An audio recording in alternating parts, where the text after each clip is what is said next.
Baby, let me tell you something. Married at First Sight, season 11, episode 13. My Lord, I don't know what the pandemic did, but let me tell you, episode 13 did not disappoint. Honey, everybody mad. Everybody leaving. What is going on? Look, we gonna get into it. Let's do it.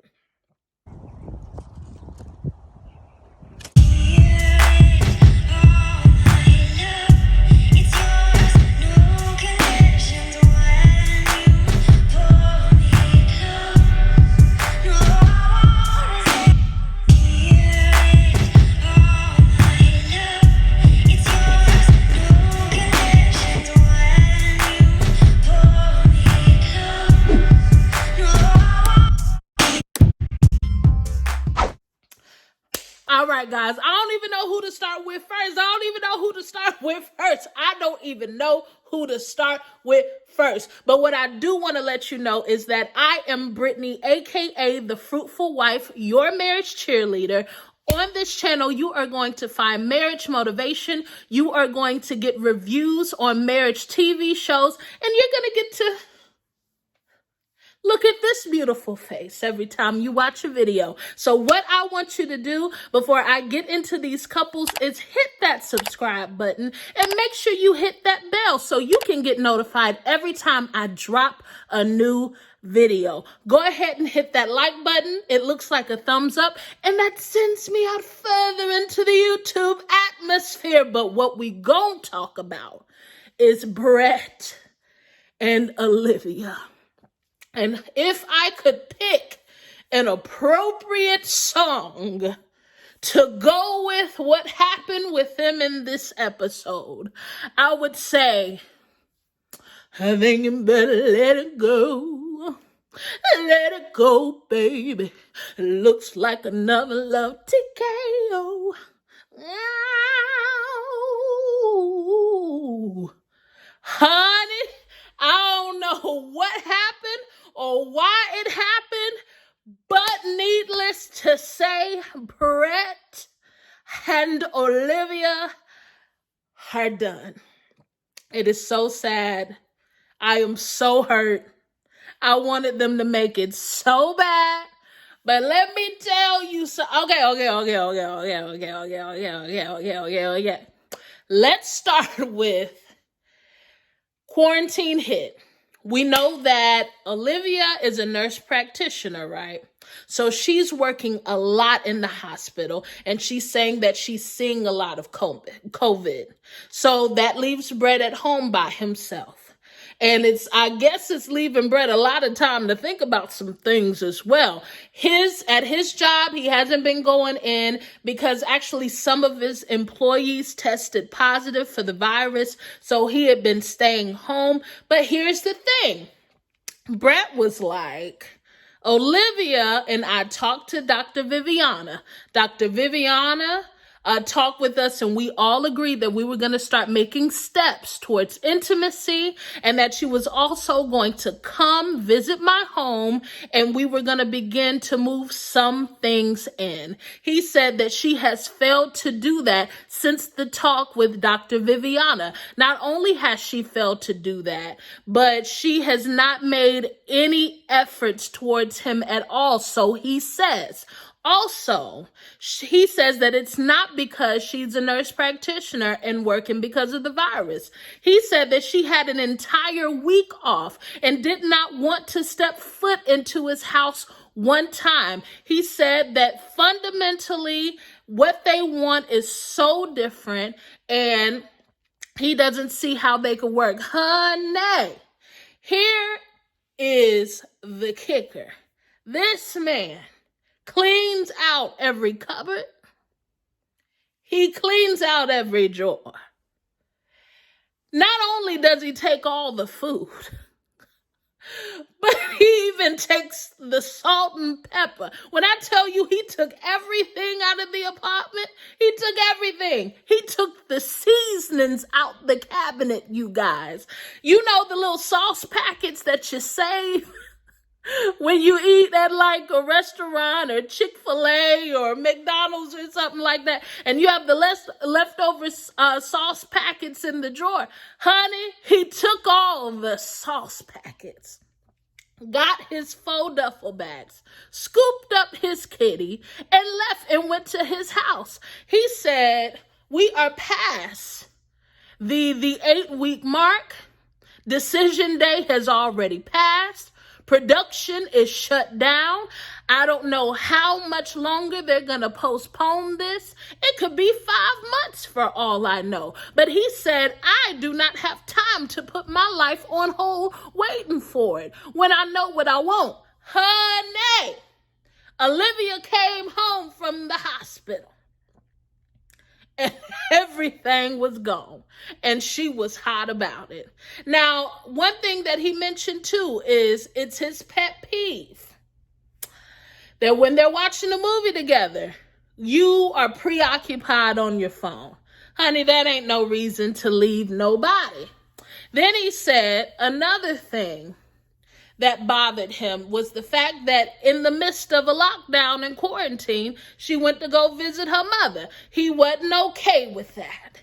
That is also not a reason to leave somebody. But I guess he said all of the other stuff puts the, I know I don't want you. I said, my Lord. Olivia comes home, calls him, is like, you didn't leave me any food. You cleared out the pantry. He was like, it wasn't because I took it. It was because I ate it. I ate it all, y'all. He said, I ate it all. I was like, oh my God. And then, so they still had to go before the experts and talk about their relationship. And Olivia, of course, is making the same complaints about their communication and, you know, all of this sarcasm, genuineness, all the other stuff that we saw them talk to Pastor Cal about not too long ago. And we all thought, oh, well, perhaps this will help them make some leeway. Honey, I guess BRET was like, no. I mean, but here's the thing that I didn't like. BRET totally fibbed. He totally fibbed. Now, I'm here for your honesty, but be honest in every area. Be honest in every single area.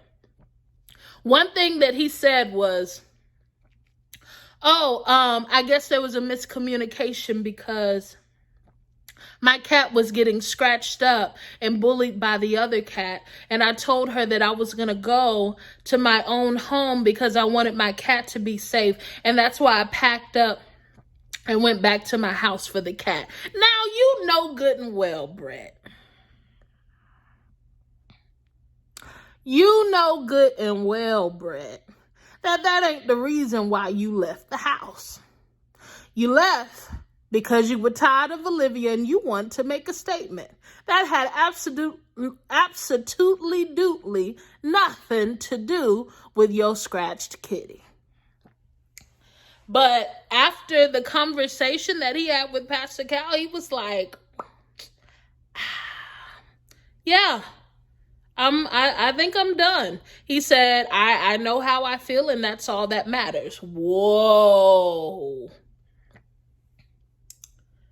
Okay, so then they come together after they had their individual talks with the experts, and then they sat down and basically they went back and forth about what happened, and they come and say whoop-de-whoop-de-whoop. But here's the thing.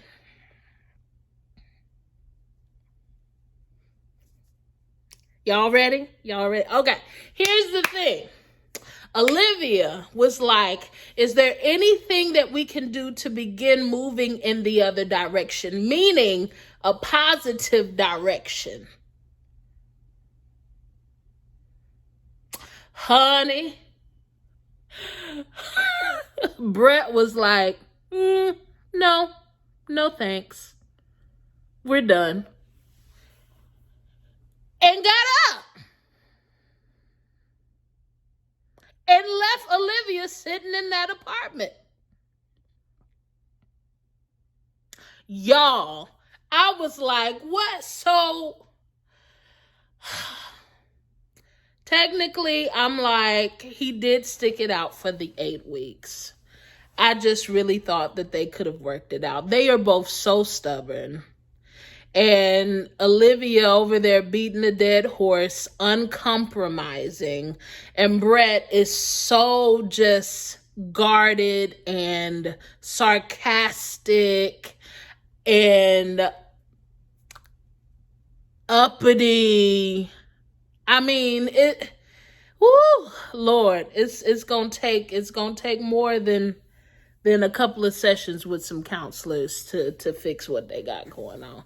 All right, let's talk about Karen and Miles. Let's talk about Karen and Miles, shall we? Shall we? We shall. Honey, I don't know what happened. So Karen works with, her job has something to do with healthcare. So I believe that she's helping bring employees to hospitals. Somehow her job is very important and her work has increased, right, because of the quarantine. And Miles is a teacher, the schools are shut down, and so he is basically at home. He's at home, and all you see is pictures of Miles on the couch, playing the game, laying on the couch, sleep on the couch, looking out the window, playing the game, sleep on the couch, laying on the couch, watching TV. That's all he's doing. There's nothing productive going on with him. There's nothing to do, and that really concerned me because I know that he suffers from depression. And I said, ooh, that doesn't look like a really good atmosphere. And then Karen is, she has to go out. She has to go do her job. It's been very important, especially during this time, and her work has increased. Well, honey, Miles said, look, she doing all of that, but I feel like she don't want me. And she acts like, she doesn't want to be in this. Miles, honey, that frustration came on up out of him, didn't it? I said, Miles, it's about time that you actually be honest. It's about time that you actually speak up and say something. It's about time that you don't go along to get along, Miles, because what you find is as you do that, you will become more and more frustrated. And when you don't take care of an issue right then, it all piles on top of each other, which leads to a huge explosion, you guys. He said, and I mean, literally, there were pans in the camera where it showed, him trying to hug Karen, from behind, put his arm around her. And she's like, well, I'm grateful that there's another room. And, it's a little snide, sarcastic, and I'm sure she wasn't serious. But you saying that and then, on the other hand, not giving any affection, it speaks volumes. We all know Karen does not like Miles. She's made attacks about his masculinity and that he isn't, the man that she sees for herself, which, I guess that's fine. She's being honest at least. But there's a difference between being honest and saying what you need and then taking jabs at him. You're taking jabs at him, and that's not okay. Now, here's the other thing. You being the man, Miles, it's not okay for when your wife come home, you laying on the couch. You know what I'm saying? Like, come on, not every day. And maybe it wasn't every day, but I'm going by what they showed us. And by what they showed us, day in and day out, he on the couch. Okay, well, if you're not able to go to work, then find other ways to be productive. Now, he did make her breakfast and he did fix her lunch and he showed that. And she seemed not even to be interested. She seemed like she didn't, Thanks. Oh, you're so wonderful. He was trying to kiss her. She acted like she didn't want to give him a kiss. On the couch separated. He's trying to feel for a connection. And, she's kind of like, But, yes, she's tired. She's on the job. There's been an increase in work. But you're still in a marriage. And you should still be working in your marriage as well. The pandemic is not an excuse not to show up for your marriage either. And it's honey. And then when Karen talked to Dr. Pepper was like, you're really going to miss out on a really good guy because of these, very specific qualities that you're looking for that you believe make up a masculine man. And, she mentioned that, the things that Karen is saying is really putting him down. Then on top of that, not giving him, the affection and the physical touch that he wants, she can see why Miles is frustrated. Dr. Pepper gave Karen the business. And Karen was like, well, I was just being honest. Well, Karen, why did you continue in this when you found out who he was when you first got married? How many times am I going to say that in a video? Okay.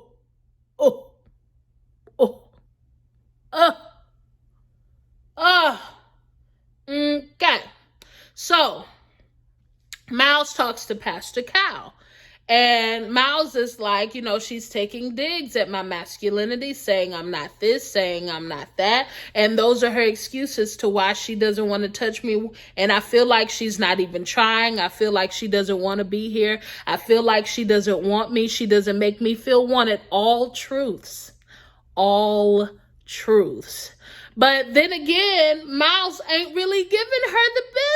He ain't really saying that. He's been going along to get along the entire time. Even the clip that he showed, that they showed of Karen and Miles talking, it really wasn't him just being honest. Like, hey, you making me feel some kind of way.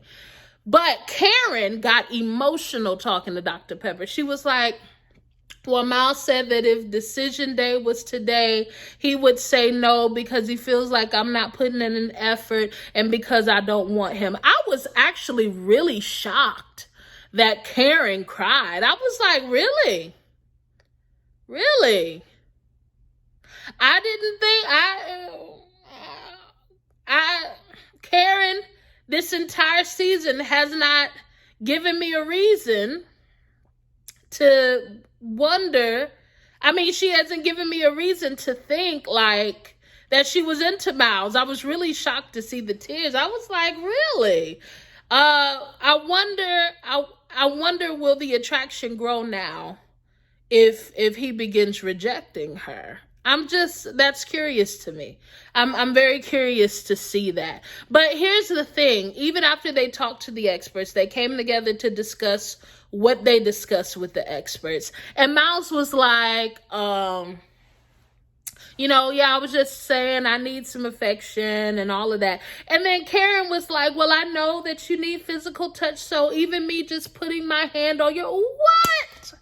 If you think that putting your little hand on his shoulder is going to sustain the intimacy in your marriage, girl, you gots to be kidding me.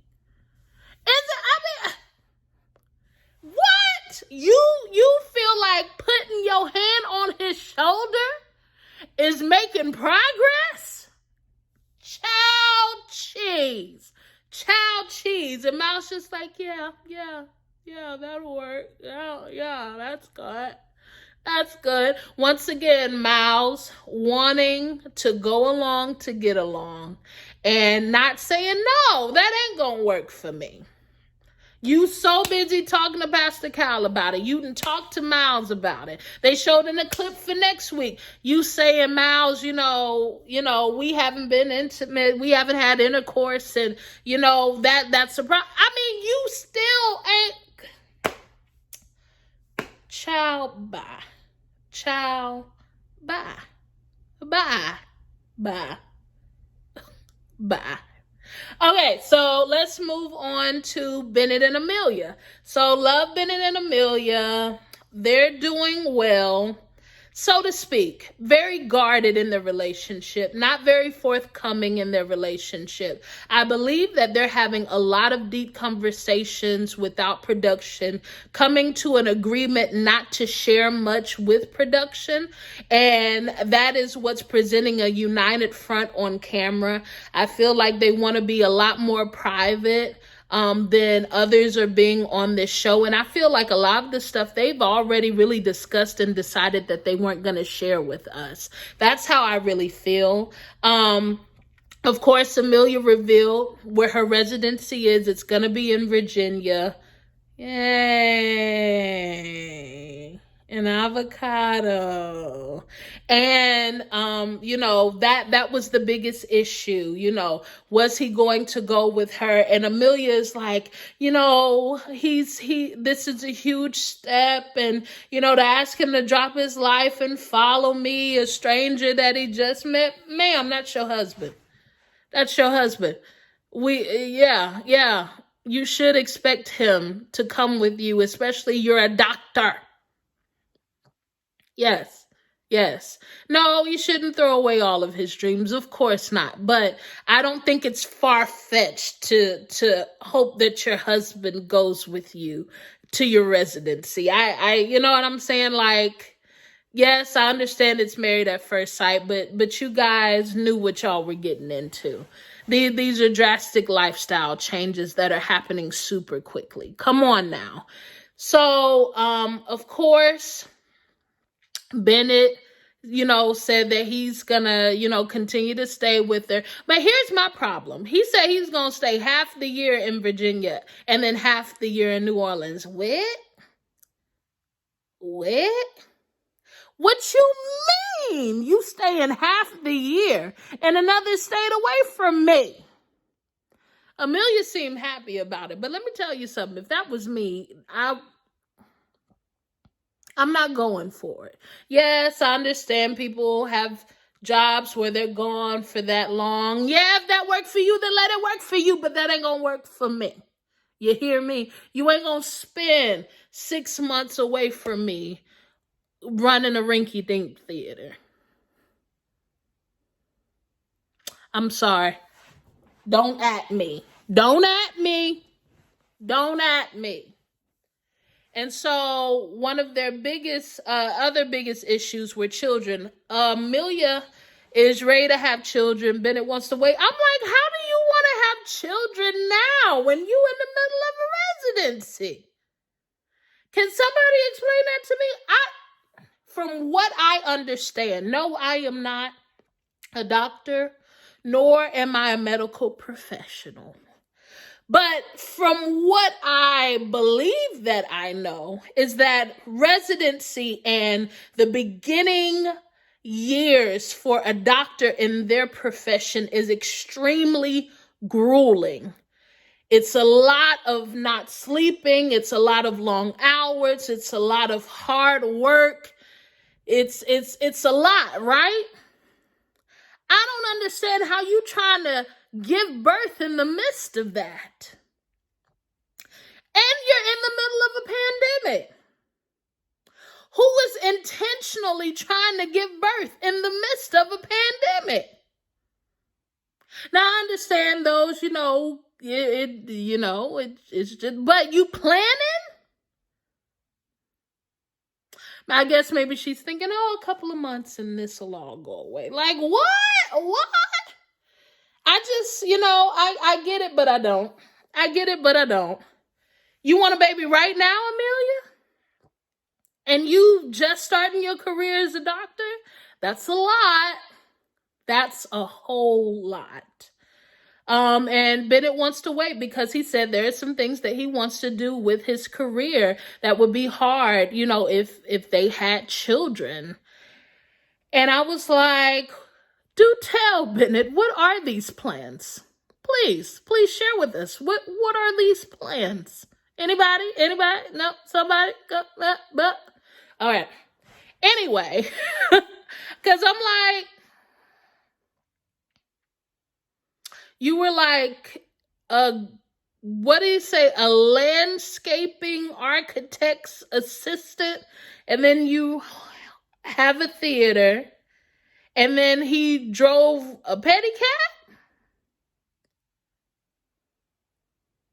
Anyway, I just want to hear what these plans are. That's it. I just want to hear what they are.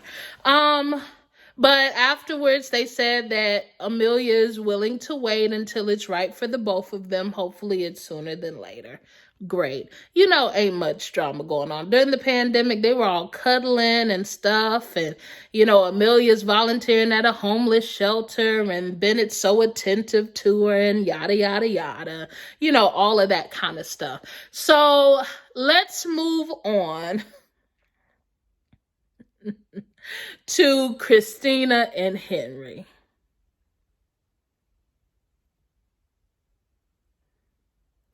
I'm so outdone with Christina.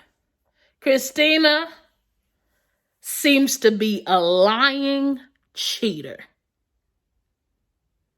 She's a lie and she's a cheater. And I believe that. That's what it seems like. And let me tell you something. When cheaters cheat, right? What they do is they try and pin these accusations on the person that they're cheating on, right? So you doing dirt, and to justify yourself, you make up things to pin on the other person to justify why you out doing what you doing. And that's exactly what Christina is doing. First of all, let's go to the fact that Henry's birthday happened during the pandemic and she did absolutely nothing for him. Nothing. Not a cupcake, not a banner, not a song, not a thing. To the point where his friend had a cake delivered to him for his birthday. Christina didn't do anything for his birthday. How rude. How selfish to treat your husband that way. Then you turn around and tell Dr. Pepper during your meeting with her that he goes to the store twice a day. He's always passing by flowers and never buys me any. What? Christina is such a pot. Yes, I said it. I meant it. She's a pot. Calling the kettle black. She sure is. And then she tells Henry, first of all, let's go back to the homeless. Remember, in the beginning of the season, all of her stuff was in her car. Well, she lied. And then told Henry that she wasn't lying. She said, I live in the CBD. Which is what? Downtown New Orleans, I'm guessing. And then, when it was time for them to move it to the apartment, she said, have her stuff in California. What happened to the downtown thing? So Henry is like, she says she lived downtown. Then she went from downtown to an Airbnb. Then she went from an Airbnb to living with me. I said, so she ain't got no place. She should have been honest. That's another lie. Another lie is blaming the fact that you're not on your medication for the fact that you're rude and impatient. Honey, you said you was back on that stuff, but we haven't seen an adjustment in it. Somebody tell me something. Then you tell the man, oh, I'm going for a walk. I'll be back. But on this walk, you got on a cute dress, your face beat with makeup, your hair done, and you got your jacket and your little purse, and you go out, right? Then you call and say, hey, I'm helping a friend arrange some furniture.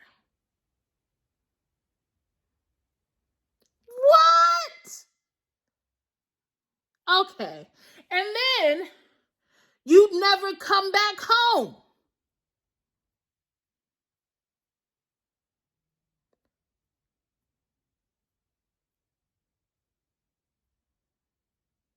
Yeah.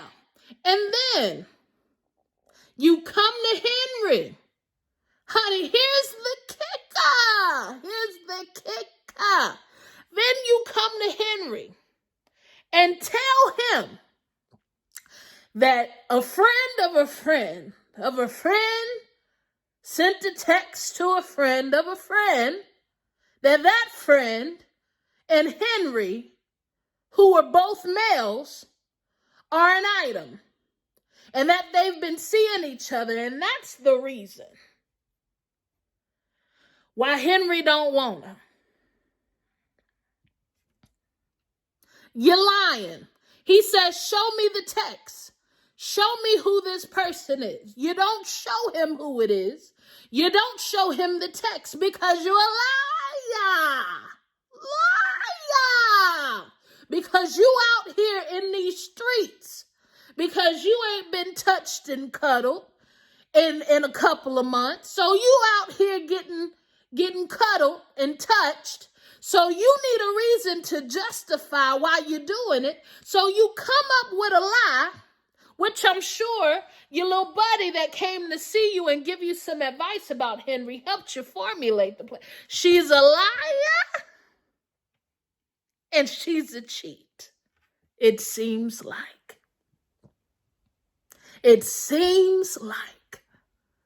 Come on here. Come on. You have every right to be upset with how Henry has treated you, but you don't have a right to be a liar. You a liar, and I don't appreciate it. If it don't smell right, then it ain't right.